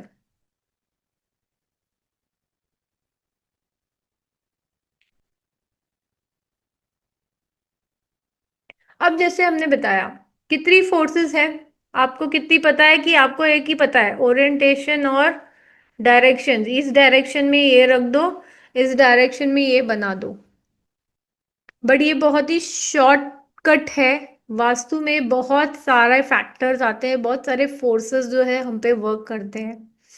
पहले सबसे पहले तो लैंड की एनर्जी, क्या क्वालिटी है लैंड की। कई बार लोगों ने पूरा पूरा ओरिएंटेशन करा लिया, सब एकदम A to Z astro vastu सब लगा के ओरिएंटेशन कर दिया, लेआउट कर दिया, बट फिर भी फल नहीं मिला, रिजल्ट गलत हो गया। क्यों? क्योंकि लैंड की एनर्जी ही चेक नहीं करी। वो घर में जाते ही नुकसान, या वो फैक्ट्री में जाते ही नुकसान हो गया, क्योंकि लैंड की एनर्जी गलत थी, तो आपने अब ड्रेन आउट हो गए। फिर कॉस्मिक एनर्जी, हमें ना बहुत ध्यान रखने की जरूरत है कि हम कॉस्मोस को अपने हिसाब से नहीं चला सकते। हम सिर्फ उसको उसके साथ अलाइन हो सकते हैं, एंड ये बेस्ट फॉर्मूला है सक्सेस का। तो कॉस्मिक एनर्जी, सारे प्लैनेट्स की एनर्जी हमें मिलती है, सिर्फ सन ही नहीं, सन के अलावा भी जितने हमारे 9 प्लैनेट्स हैं उनकी एनर्जी हम तक आती है और बहुत असर करती है। और उसी को हमको समझना है और उनके हिसाब से हमें अलाइन हो जाना है। That is important. ठीक है। साथ ही हमारे क्या कहते हैं ओरिएंटेशन, कहाँ क्या रखना है, किस तरह से डिजाइन करना है, कौन सी जगह पे क्या, कौन सा डोर आना चाहिए, डोर बहुत इंपॉर्टेंट होता है वास्तु में, है ना। ये सारी चीजें आएंगी, तो ये भी देखना पड़ता है। फिर बिल्डिंग फोर्स देखना पड़ता है। हमको क्या लगता है कि कुछ भी मटेरियल डाल देंगे घर में तो चलेगा क्या? नहीं, पहले लोहा नहीं डलता था दीवारों में तो शांति थी। अब लोहा डलने लगा है, शनि की प्रेजेंट हो गया है हमारे साथ रेगुलर बेसिस पे। और लोहे के थ्रू क्या है, इलेक्ट्रोमैग्नेटिक वेव्स रन करती है हमारी बीम्स के थ्रू, तो उसका हम पे असर होता है। हमारी लाइफ जो है वो बहुत ज्यादा प्रेशर में रह रही है आजकल। देखिए, अगर आप अग्री करते हैं कि नहीं, तो उसका भी मटेरियल का भी बहुत फर्क पड़ता है। और मैं जैसे स्टार्टिंग से कह रही हूँ आपको कि प्लास्टिक है तो उसका फर्क पड़ेगा आपको। फिर फ्लोरिंग कौन सी है, कई बार लोग बहुत अच्छे पैसे वाले होते हैं तो वो सोचते हैं कि भाई हम मार्बल डाल लें पूरे घर में, बट पूरे घर में आप मार्बल बिछा के देखो, आपके पैर और हिप्स और नीज सब दर्द करने लग जाएगा। क्यों? क्योंकि उसमें कैल्शियम कार्बोनेट की मात्रा बहुत ज्यादा होती है, तो उससे बॉडी पेन करता है। तो इसका मतलब ये नहीं कि आपके पास पैसा है तो आप उसको किसी भी तरह से अलाइन करें, आप उसको बड़े सुंदर तरीके से वास्तु के तरीके से अलाइन करें ना, वो ज्यादा बेटर है। तो इस तरह से हमारे बिल्डिंग पे जो है स्ट्रक्चरल चीजों का भी असर होता है। साथ ही साथ पीपल फोर्स, जो लोग रह रहे हैं या जो लोग काम कर रहे हैं ना आपके लिए, उनका भी बहुत असर होता है घर के बनने में। कई बार कोई लोग होते हैं जो बहुत मतलब पहले वास्तु में तो मिस्त्री को भी सही टाइम पे टीका लगा के काम शुरू कराया जाता था, ताकि वो एक सुख शांति और अच्छी तरीके से बनाए, अच्छी भावनाएं से घर बनाए आपका। तो मिस्त्री, हमारे लोग जो रह रहे हैं, सबकी एनर्जी भी मैटर करती है, तो वो देखना जरूरी है। फिर एस्ट्रोफोर्स, हमारे खुद की कुंडली जो है उसके हिसाब से बहुत असर होता है, क्योंकि जो हमारी कुंडली होगी ना वैसे ही घर मिलेगा। क्योंकि वो हमारा प्रारब्ध है। बट हम हमारे कुंडली के दोषों को एस्ट्रोलॉजी वास्तु की मदद से कम कर सकते हैं। देखो, जो सिचुएशन आनी है वो तो आनी है, बट उसका इम्पैक्ट हम जो है अगर सही अपने आप की एनर्जी को अलाइन करें तो अच्छा हो जाता है। उस खराब परिस्थिति में भी हम अच्छा बेनिफिट निकाल पाते हैं। तो ये चीज इंपॉर्टेंट है, इसीलिए एस्ट्रोफोर्स को भी वैदिक वास्तु से कनेक्ट किया गया है। बहुत पहले से आपने देखा होगा कई बार, क्योंकि जो गुरु थे हमारे ना, वो सब चीज जानते थे।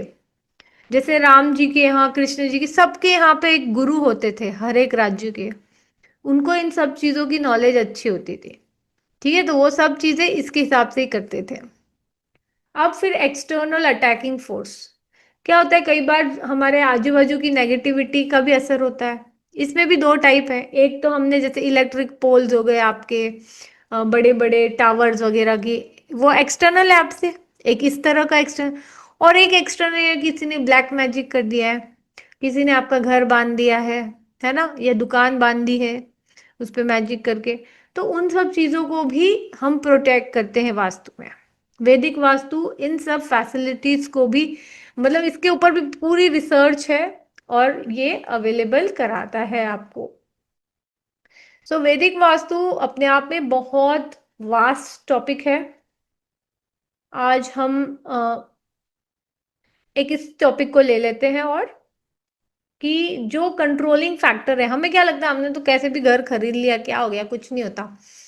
अ, कोई कोई लोग छल कपट से भी खरीद लेते हैं, नहीं। छल कपट से घर खरीदने से, जैसे अभी मैंने आपको पीपल फोर्स बताया था, तो द्रव जो मनी रिसोर्सेज जहां से मिला है आपको, उसका आपके घर के एनर्जी पे असर होगा। 100% होगा, आपको वैसे ही रिजल्ट मिलेंगे। In spite of you being very करोड़पति और सब कुछ होने के बावजूद भी, आपने जिस तरीके से अपनाया है उस तरह की हलचल आपका घर की एनर्जी में रहेगी, है ना। आप देखते हो ना, बहुत बार लोगों का घर छीन जाता है, कुछ कुछ कुछ कुछ होता है। तो ये कभी भी अपने किसी भी रिश्तेदार का ना ले तो बेहतर है। मतलब जिसका जो बनता है उसको दे दे, आपका जितना बनता है उसमें आप सुख से बनाए, दैट इज मेन चीज।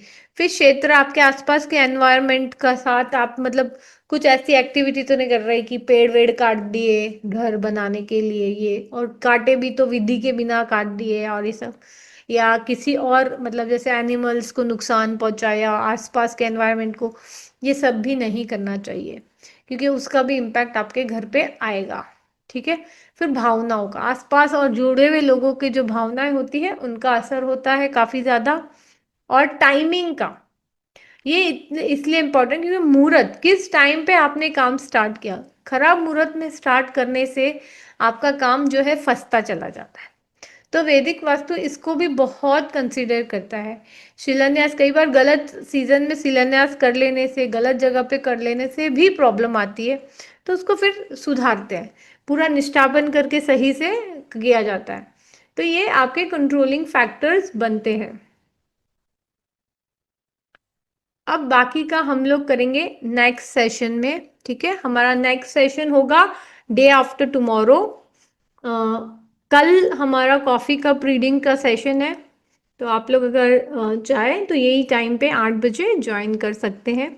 बाकी अभी आपके कोई क्वेश्चंस हैं तो हम आपके क्वेश्चंस ले सकते हैं, आप जूम हैंड को रेस कर सकते हैं।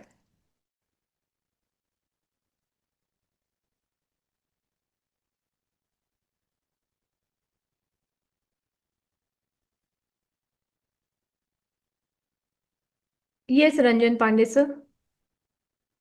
जी मैम, मेरा नॉर्थ में लेट्रिन है और बाथरूम अटैच है। टोटली नॉर्थ में 0 डिग्री पे। उसके लिए सर अभी मुझे क्या आएंगे ना, करना टॉपिक पे आएंगे ना। अभी आए कहाँ हैं? आज आपने पूरी क्लास में सिर्फ अपने नॉर्थ के टॉयलेट ही याद किया क्या सर? है? नहीं, आएंगे, थोड़ा बहुत धीरे धीरे आएंगे। पहले से कुछ किया हुआ है इसमें, हाँ, इसलिए मैंने पूछ लिया। तो मैं रिक्वेस्ट करूंगी सर, जब अपन टॉपिक्स पे आएंगे ना तब हम लोग जी जी चलेंगे, ठीक है सर। जी जी जी ठीक।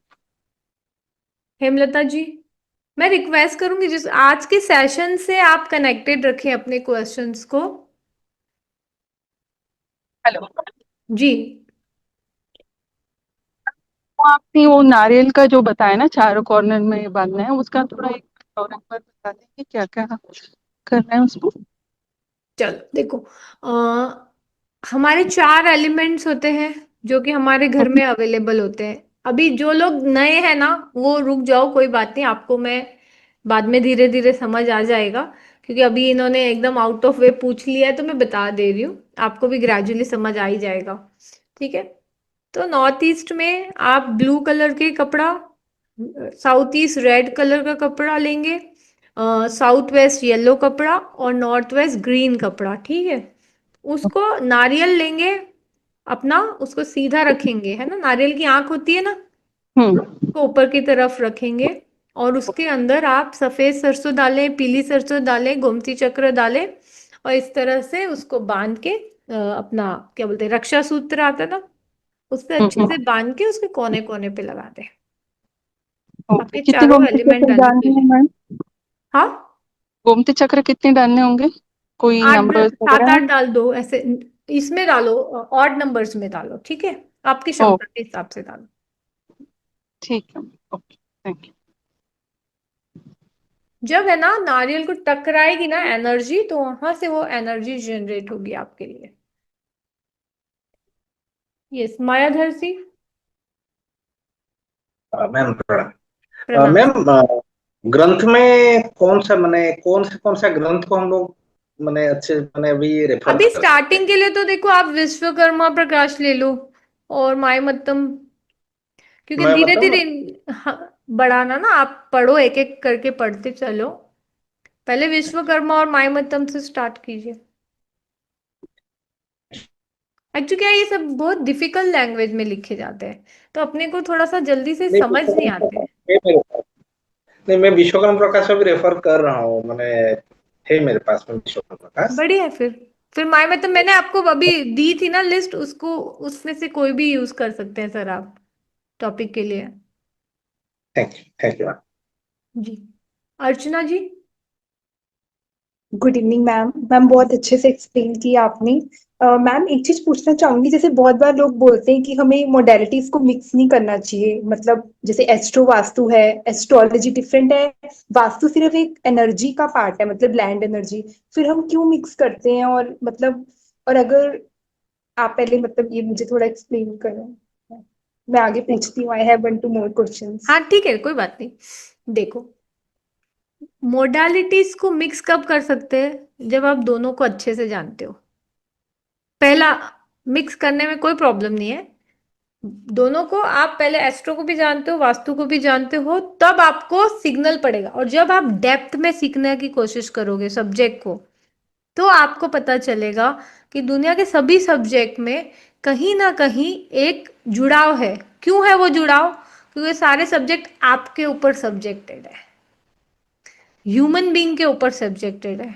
ठीक है, और ह्यूमन बीइंग के सभी सब्जेक्ट किसमें से आते हैं? पंच तत्व, यत पिंडे तद ब्रह्मांडे, तद ब्रह्मांडे यत पिंडे, मतलब जो भी इस धरती पे, मतलब हमारे अंदर है, वो इस जहान में है, और जो भी यहाँ है वो हमारे अंदर है, और वो क्या है?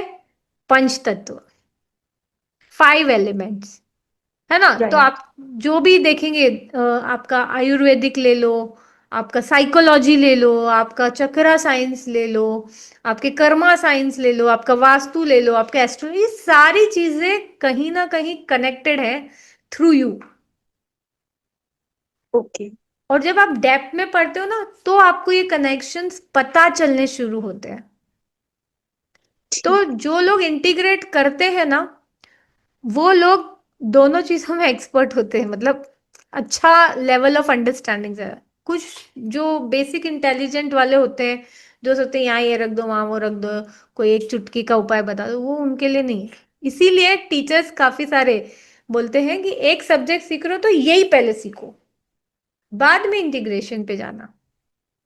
तो मैम जो नक्षत्र वास्तु हम बोलते हैं, वो एस्ट्रो वास्तु का ही पार्ट होता है, मतलब जो नक्षत्र के थ्रू हम निकालते हैं वास्तु।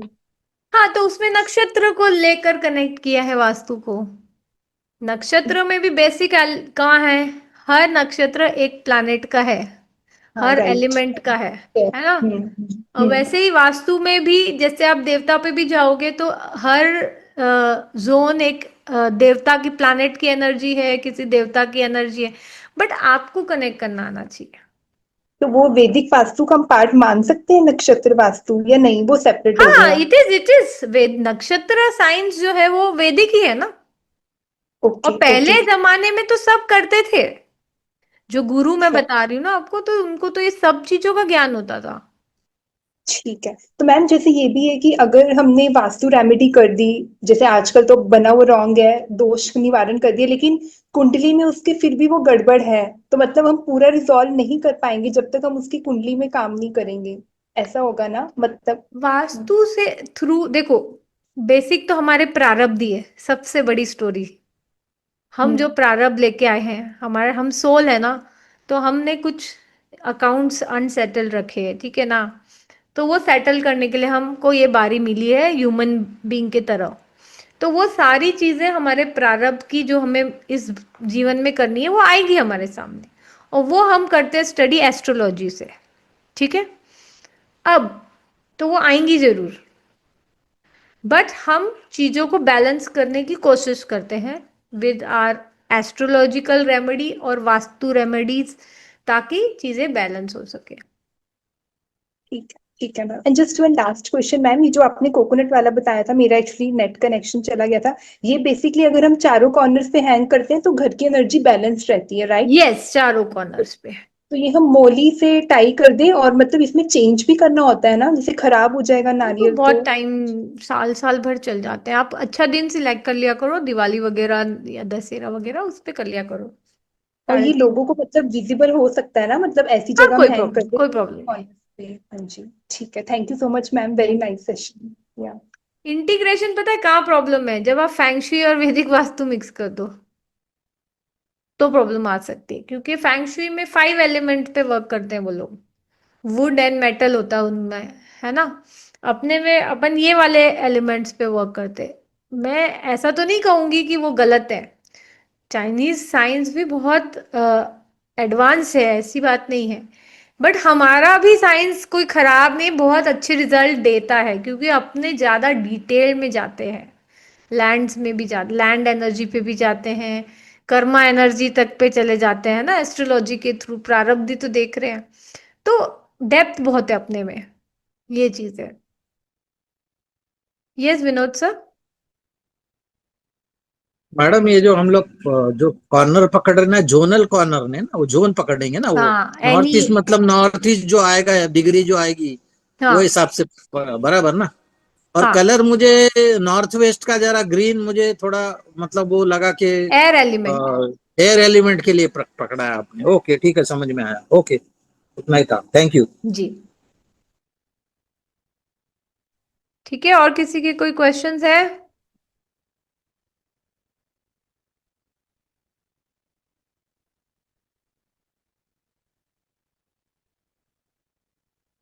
नहीं, modern vastu and Vedic vastu, both concepts are not same Nehal जी।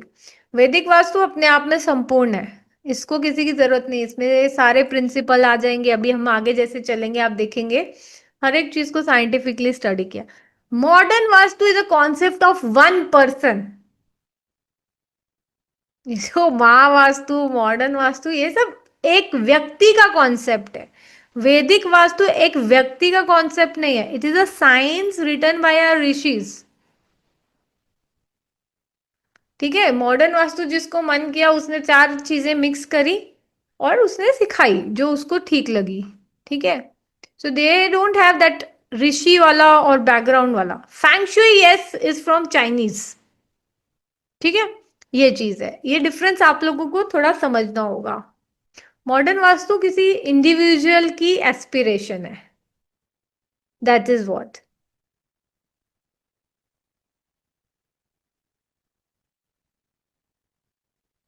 ये सारे ना, वैसे नितिन जी डिटेल बताओ आप, है सगुन में इसको किया गया, चंद्र स्वर के सगुन में आप नारियल को टांगेंगे ना विद पॉजिटिव इंटेंशन, तो वो आपका काम करेगा बहुत ही बढ़िया से। कलर देखो, नॉर्थ में ब्लू कलर ले लो आप, लाइट ब्लू टाइप का, या फिर वाइट भी चल जाएगा। साउथ ईस्ट में रेड कलर ले लीजिए, साउथ वेस्ट में येलो ले लीजिए, एंड नॉर्थ वेस्ट में ग्रीन कलर ले लीजिए। ठीक है। और उनको बांधना है मोली के साथ। अयादी क्या? I didn't get you. Any में आप व्हाइट या फिर ब्लू, दोनों में से कोई भी एक ले, ब्लू ज्यादा सही रहेगा, लाइट ब्लू वाला।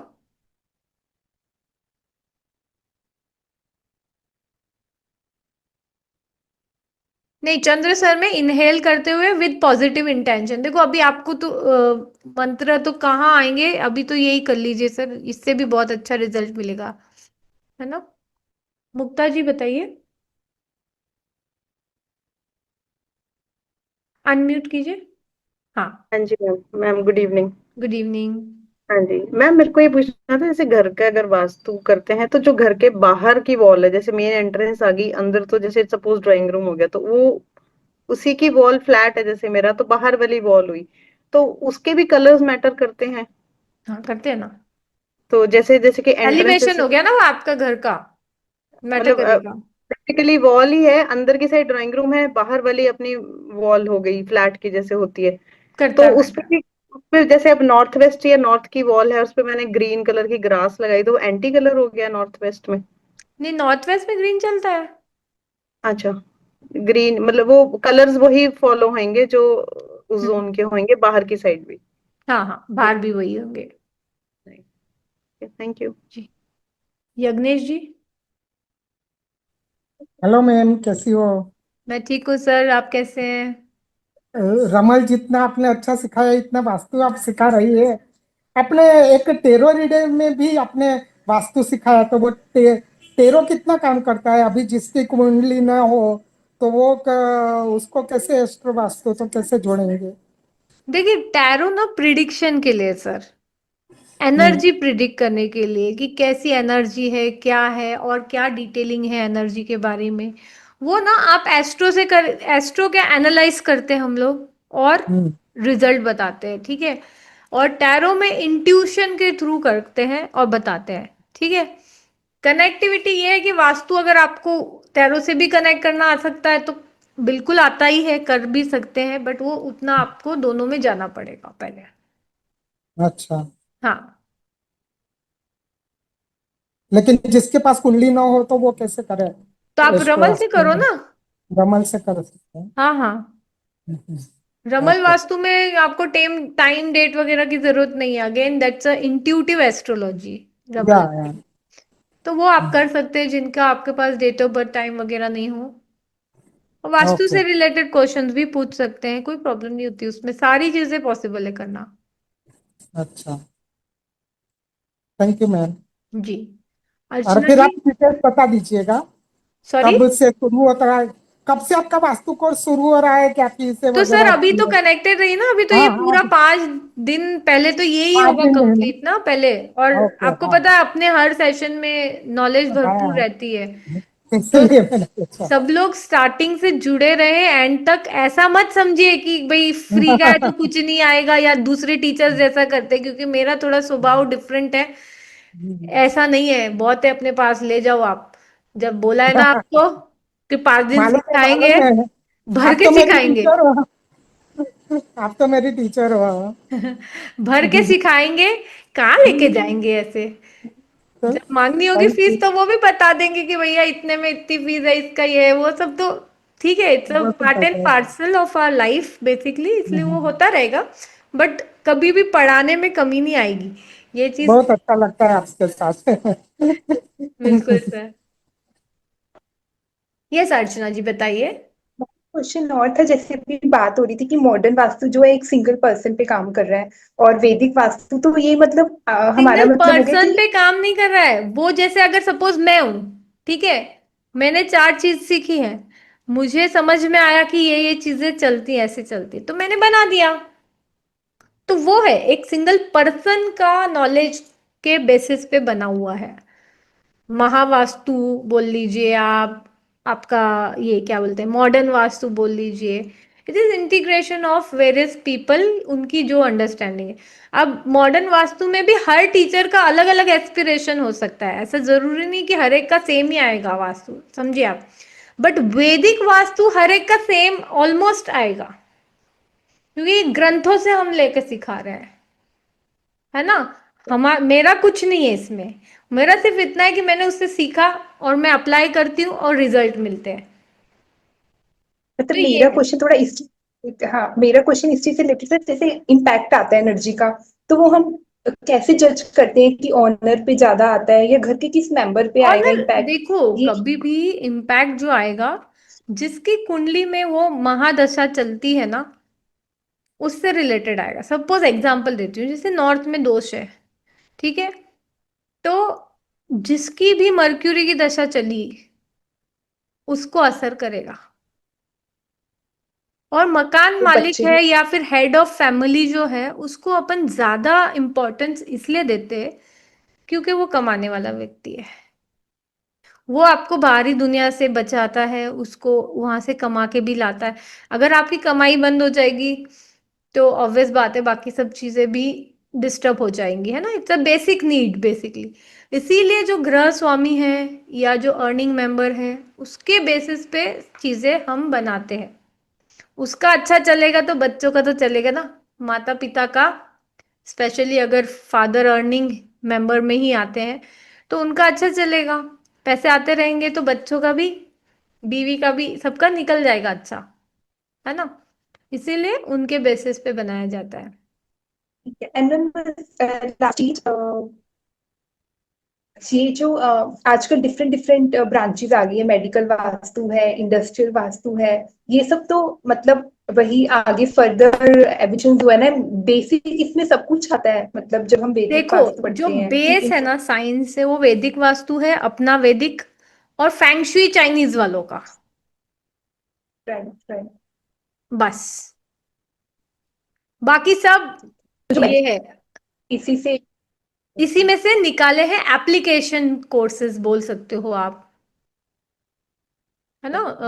कोई मनी वास्तु निकाल रहा है, कोई हेल्थ निकाल रहा है, तो हेल्थ के बारे में बताना चाह रहा है। बट बताओगे तो आप वैदिक से भी पूरा ही आएगा उसमें, वो सारी चीजें तो, ठीक है, है ना। Thank you. Yes Neetu ma'am. नमस्ते मैम। नमस्ते। मैम एक तो जो नारियल वाला है वो जैसे 2 फ्लोर है 3 है सब पे करना है कि ग्राउंड फ्लोर पे? देखो, सबसे पहले ग्राउंड फ्लोर पे किया करो, पहली चीज, है ना। फिर आप यस। फर्स्ट सेकंड पे भी कर सकते हो तो बहुत अच्छी बात है। बट और मैम इसको छुपा के भी रख सकते हैं, जैसे कुछ फैमिलीज में अलाउ नहीं होता नहीं, या ऐसा कुछ? एक्चुअली ऊपर ऊपर को लगाओ ना, कहाँ दिखेगा। अच्छा। वो उससे टकराएगी ना एयर, वो उसका रोल है। जैसे मैम ड्राइंग रूम में, साउथ वेस्ट में ड्राइंग रूम है तो उसमें हाँ, फिर ये साउथ एक वेस्ट वाला येलो कलर का लगाइए। येलो, हाँ जी वो कलर लिख लिया मैम। हम्म। मैम इसकी रिकॉर्डिंग तो दे ही देना प्लीज। अरे फिर चलो देखते हैं, बाद में करेंगे प्रोविजन, है ना। तुरंत नहीं हो पाएगा, नहीं मतलब नहीं जैसे नहीं, आज किया और कल ही दे दिया ऐसा तो नहीं हो पाएगा, थोड़ा टाइम लगेगा, है ना। कोई बात नहीं मैम। ठीक है। Okay ma'am, thank you. बहुत अच्छे आपके पुराने स्टूडेंट हैं और अब जो भी सीखे हर किसी से फायदा लिया है। Thank you.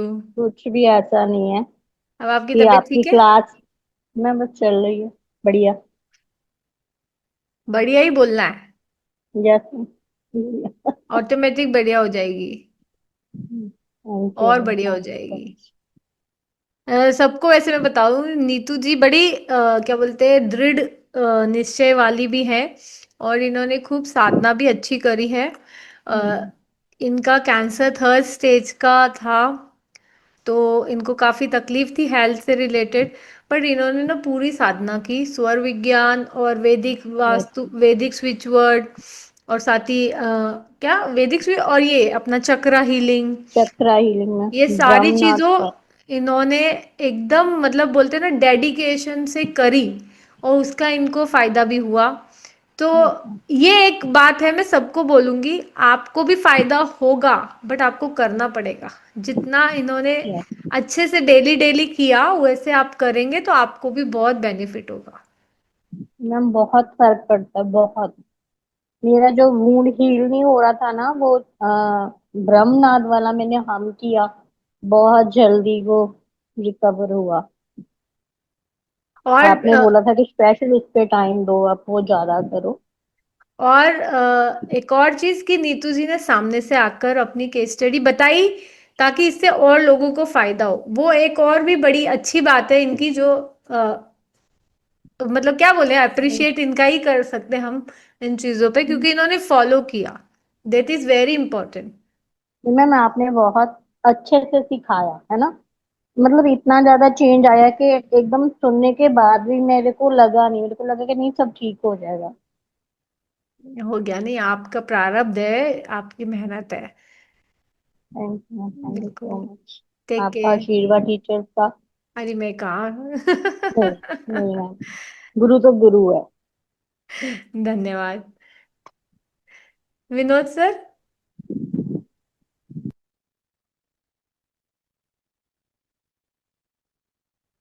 लेफ्ट नी आपका आएगा नॉर्थ वेस्ट की तरफ, नॉर्थ की तरफ आएगा। हाँ, नॉर्थ वेस्ट, नॉर्थ की तरफ।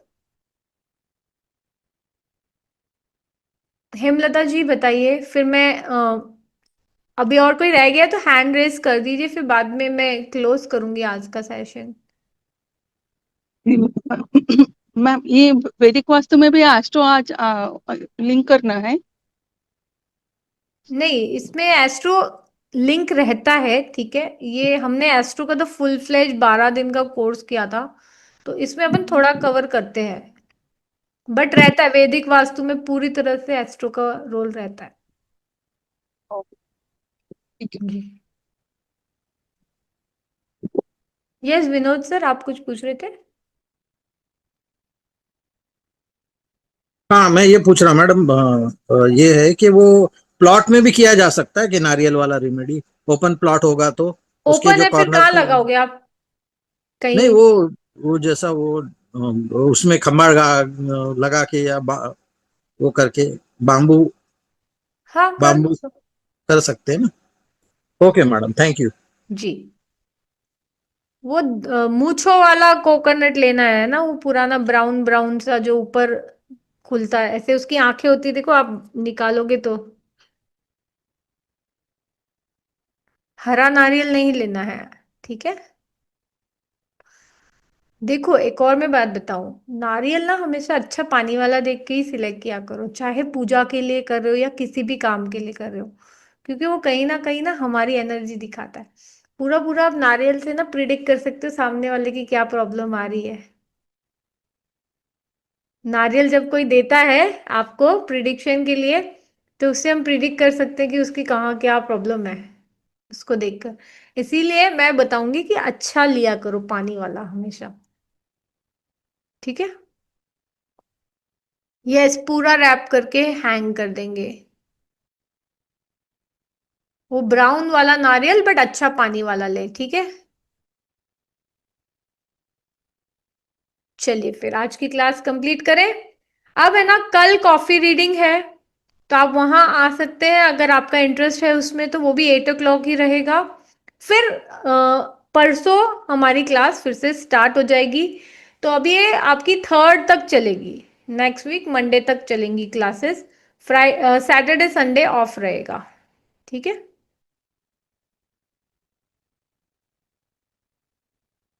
चलिए, okay, bye bye, take care everyone, good night.